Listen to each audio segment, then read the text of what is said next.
Hello, welcome back to the channel. As you can see in front of us, we have some epic battles from Warlord Games, English Civil War, pike and shot miniatures, which I've just finished painting up. Now I say English Civil War, they could obviously also be used for 30 Years War or any wars around that era. And I say English Civil War, by rights we should really be calling it the War of the Three Kingdoms. I've tried to call it that. I keep calling it English Civil War when I'm talking about ECW, but you know what I mean.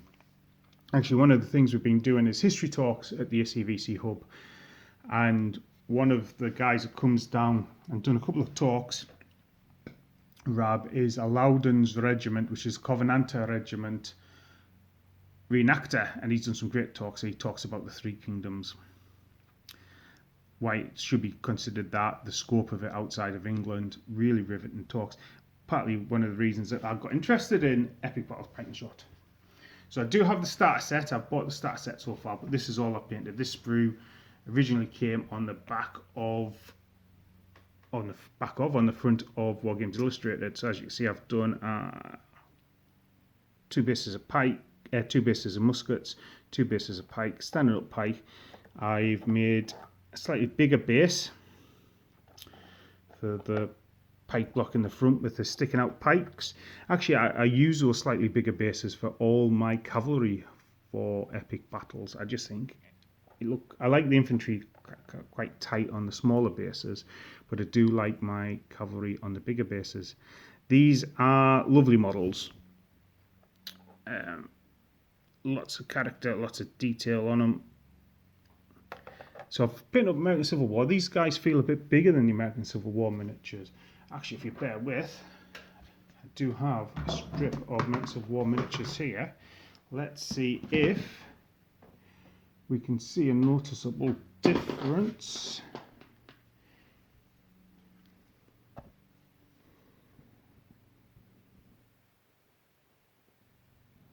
Yeah, I think those English Civil War guys are looking a bit bigger. So yes, so painted them up. Really enjoyed painting them up. I love the history of the English Civil War. One of the things that's really attracted me to it is the different regiments will all have different jacket colours on. So obviously I've done a yellow jacketed regiment there. When you're looking at the battles, it might say, for example, just off the top of my head, Goring's regiment blue coats or Robertson's regiment yellow coats. So within an army, you're not going to have to paint hundreds of figures in the same uniform. You're going to be able to take a regiment at a time, pick some colours, and then spend a bit of time, as you've seen here, picking out the different coloured hats and bonnets. But yes, it's been really fun. So other than me gushing about what I've liked about the pike and shot range so far, and maybe showing off some sprues. I should have got these out before I started talking, to be honest.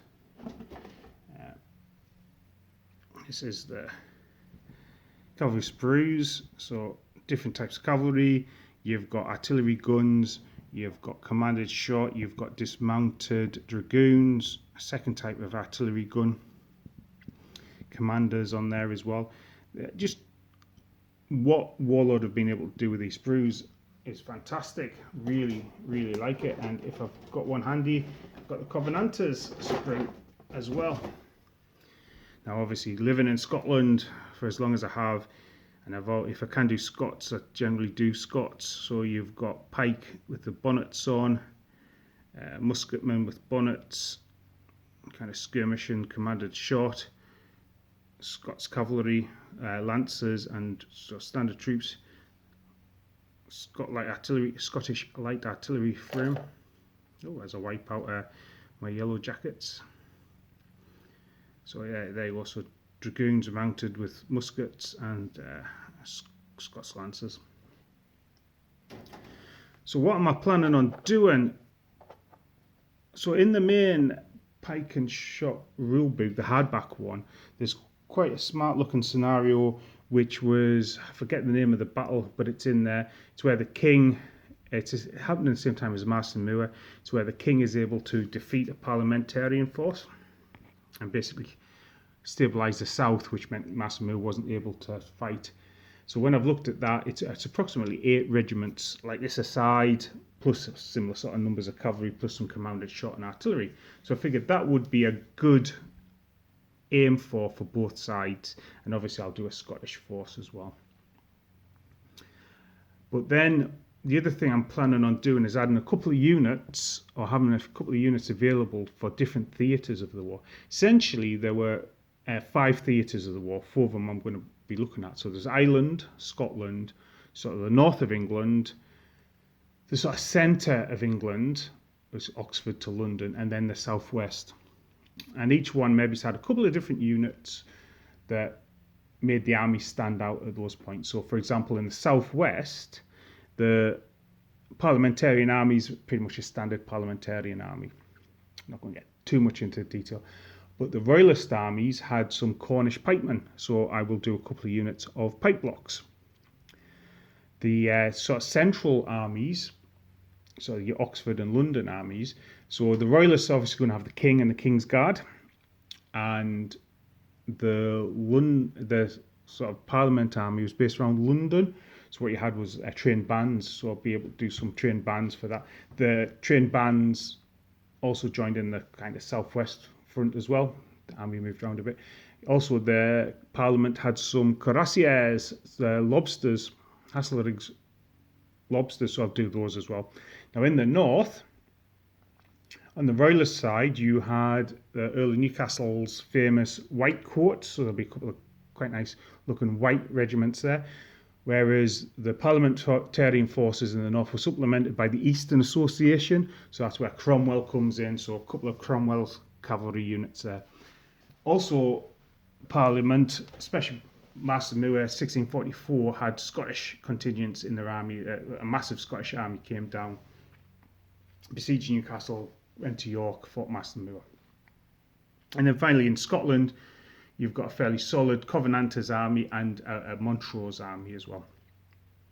And amongst those, there will be sort of parliamentarian forces. I'll probably do a few more red jacketed units than I require, but that will be able to represent the new model army, which was the rebuilt parliamentarian army towards the end of the war, which finished the war.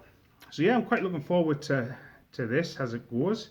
It's going to be a slow burn project. I've got lots of other hobby stuff on, but if I can paint a regiment here, paint a regiment there, maybe a week off, get a few more done, it should come together in next to no time, especially since I've got some defined aims at this. My other epic battle projects, I just kept buying stuff and painting it, buying stuff, painting it, buying stuff, then buying some more stuff, and then having to come to our finishing point is harder to do when you don't have some fixed goals. But with this, I'm probably going to have some spreadsheets, work out what colours we'll paint everything and get it done. So yeah, so if you've been doing pike and shot, epic battles, let us know how it goes on. Oh, one other thing I wanted to talk about was how the mixed formations work in pike and shot. It was something, I've got a pike and shot rule book, and actually this becomes, this regiment here with the pike in the middle and the shot on the flanks actually has its own sort of stat line. So it's been combined. I'll find the stat line here. So it's called pike and musket, combined infantry, 4 bases, armament pike, matchlock musket, hand to hand, 7 dice, shooting 3, morale 4 plus stamina 5, hedgehog, special rules. Or you can take those two together, and that's a pike formation. It's got less hand to hand and no shooting, and can form a hedgehog, basic resistance against cavalry. Or if you just wanted to use a unit of musketeers, muskets, you can use 2 bases of muskets. And again, they've got significantly less hand to hand, less stamina, but they do have independent shooting. And that was the thing. One of the things I was thinking of was, especially when I get around to doing the Montrose Highlanders, and they're a while away yet, but they're lovely models. Being able to use, say, musket units in the Highlanders, and maybe doing something about the Jacobite risings. Maybe the earlier stuff, the uniforms will be more apparent, especially with the red-coated new model army stuff I'll paint up. And actually, the 1745, the uniforms will look nothing like that, but ultimately, some strips of red coats versus the Highlanders, I squint a bit. Um, but anyway, that's something for the future. I'm still looking at a big pile of unpainted plastic in the pike and shot box before I go any further, and finishing off my American Civil War and doing some bolt action armies. But such is the joy of being a hobbyist and having so many different choices of things to do. But anyway, I hope hope that's been informative. It's been my first miniature video in a while, so getting back on the horse has been interesting. I'm still trying to find all my kit that I'd eventually bought. But anyway, I'm going to leave you there. I hope all the dices that you want to roll sixes, and I'll see you soon. So that's bye for now. Goodbye.